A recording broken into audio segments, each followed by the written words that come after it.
Welcome to रेशम कुक्स। 15 days का diet plan बता रही हूँ। चिकन मैरिनेशन की रेसिपी मैंने आपको दी हुई है, वो आप देख लीजिएगा। उसके साथ साथ ये सैलेड बना रही हूँ मैं। चिकन मैरिनेट करके 2 पीसेस लेने हैं हमने, सैलेड लेना है और तकरीबन हमने आधा कप के करीब बॉइल्ड राइस लेने हैं। ये हमारा दोपहर का खाना है। ये हमारे नाश्ते के लिए 6 अदद अंडे हैं, जिसमें से 4 अंडे जर्दी के साथ और 2 अंडे जो है बगैर जर्दी के साथ। टोटल 6 अंडे हमने लेने हैं। इनको आमलेट हमने बना लेना है। साथ साथ हमने ओट्स लेना है। आधा कप हमने जो है मिल्क लेना है और उसके साथ हमने 80 ग्राम ओट्स लेने हैं। उसमें 6 किशमिशें डाल के वो हमने सोक कर देनी है। कॉफ़ी बनानी है। वो हमारा नाश्ता हो गया। ये हमारे दोपहर के लिए तैयार हो रही है। 2 पीसेस चिकन के होंगे, सैलेड होगा और इसके साथ साथ हमारे बॉइल्ड राइस होंगे। ये दोपहर का है। और ये नाश्ते के लिए हम बना रहे हैं एग आमलेट बना रहे हैं एग का।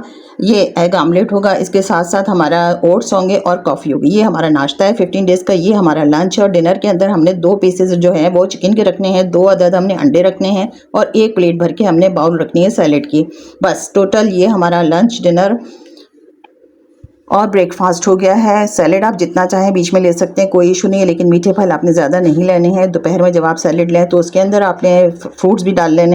अच्छा, सैलेड में आप सीज़न के फ्रूट्स भी डाल सकते हैं, लेकिन मैंगो को अवॉइड कीजिएगा। ओके, अल्लाह हाफ़िज़।